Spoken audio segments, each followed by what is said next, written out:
will now proceed to entangle the entire area.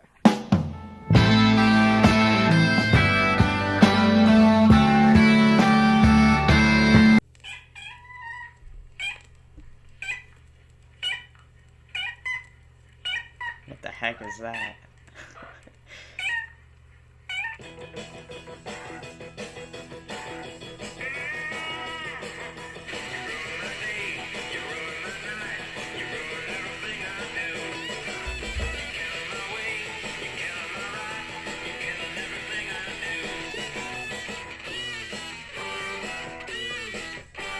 Oh, there we go. Vocals almost had a bit of a distorted effect on them. Sorry about that. Keep that piano coming.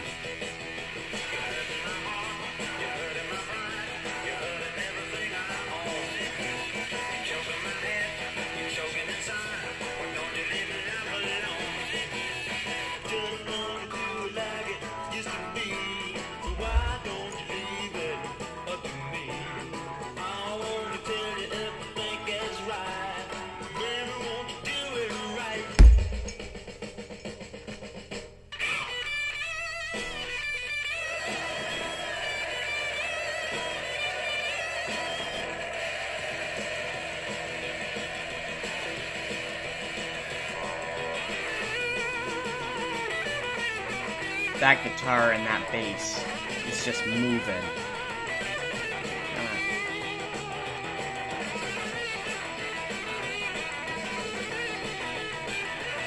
A lot of the vocals sound like they were almost recorded in an echo chamber or something, and had added reverb onto them.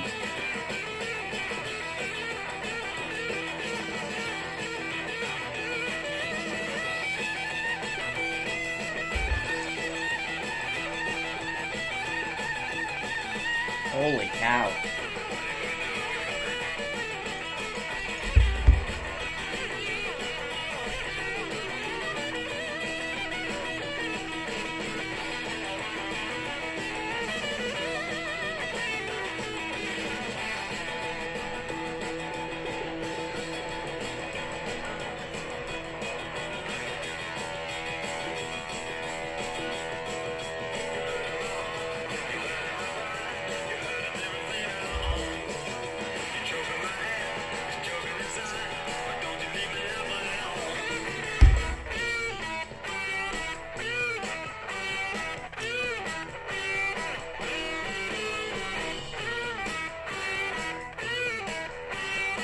I like how the song speeds up and then slows down. It's like, yeah.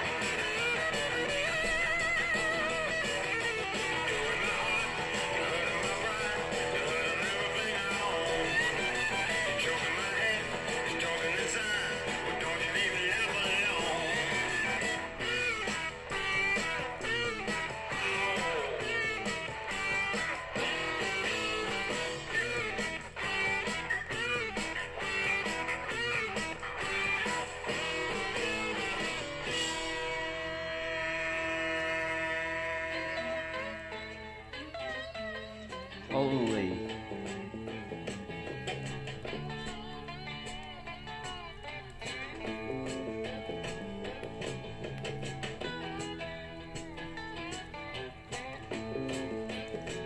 It's like an Out in the Sunshine kind of look. Don't you two-time me. Two-time mama, don't you two-time me. 'Cause if you need to, you can bet your life on using three. Two-time woman, don't tell me your lies. Two-time woman, don't tell me those lies. I hear your voice, but I'm looking right in your eyes.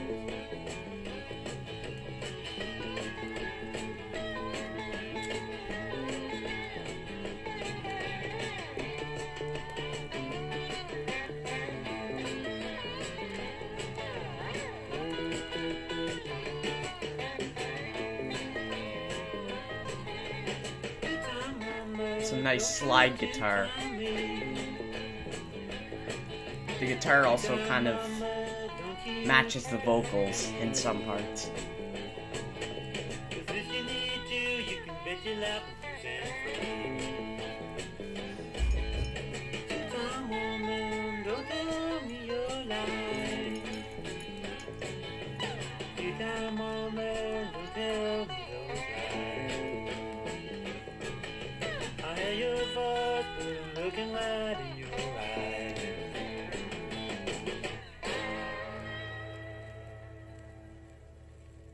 So that piece was like very unique in a lot of ways, and I'm not saying that in a bad way at all. Don't mind my cat as well, who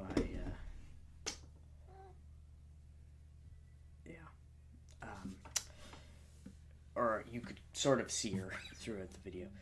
Her name's Ginny, and she just kind of decided to wander in here as I was recording a video, so I don't know how long she's gonna stay or what, but I also, if you hear like a bit of a boxing sound, like somebody punching something, it's because my dad is downstairs currently beating the crap out of his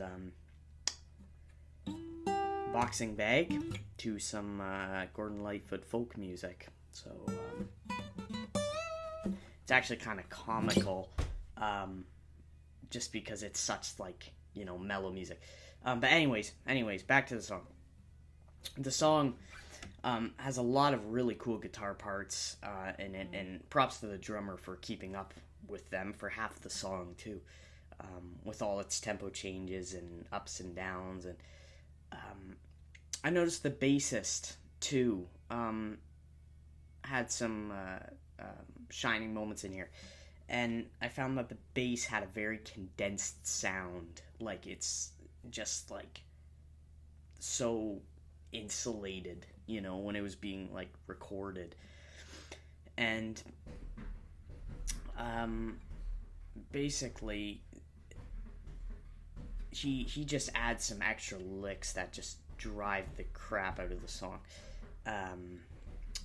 and I don't know, I think it adds another dimension to the song basically.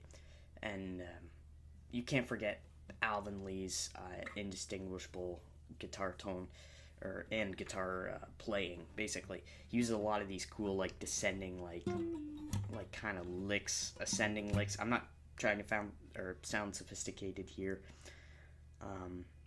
or like advanced or whatever, because I'm not really that advanced.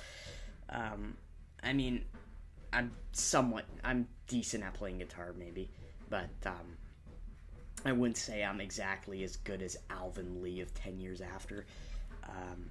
But yeah, he uses these very cool licks here and there. And again, the whole production, other than the vocals, has a very compressed sound, like even the drums. And sorry, I know I'm stuttering a lot, but the vocals almost sound like they were recorded in some kind of an echo chamber, or possibly just recorded and then a ton of reverb was added to them. Towards the end of the song, it kind of switched up from the fast parts with the piano playing, which again, you notice when a song has an acoustic instrument like that, like a piano or an acoustic guitar, it really brings out something else in the song, something new in the song. And sometimes it can be the bass to build the song off of. But anyways, I noticed towards the end it kind of switched up into this very relaxed kind of Congo theme, acoustic, bluesy thing.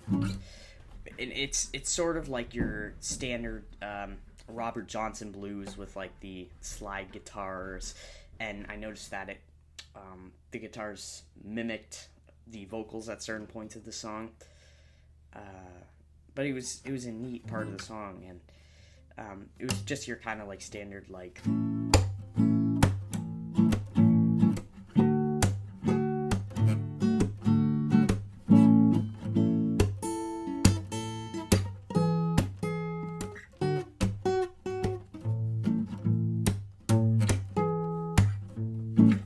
that sort of thing.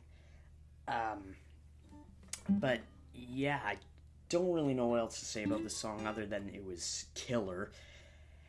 A good way to start off the album, I feel like. If the whole, if the rest of the album was similar to this, then I'm gonna enjoy it quite a bit. And another thing, sorry, I have no idea what that sound was at the beginning. It sounded like a mix of a cat meowing and a grocery store toy. But anyways, if you guys know what it is, then let me know in the comments. But this album came out right before, I believe 10 years after, had their massive breakthrough at Woodstock. And this album was released in June of that year, and supposedly their fame and fortune would come about 2 months after this album was released. So, something that's kind of nice is that they had already put out their first album, so it was like, once they had their breakthrough, their fans, sorry, I'm really, English is hard. Their fans could actually go back to an album, and it wasn't like they got a record deal out of that fame. They already had a record deal.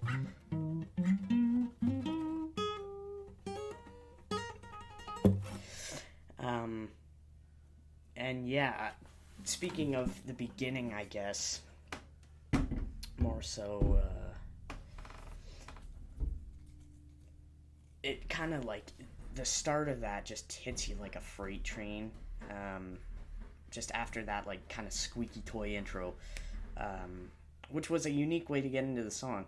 But then that, like, big driving riff comes in, and you're like, oh yeah, this is gonna be, like, great. And yeah, I don't really know what else to say about the song, so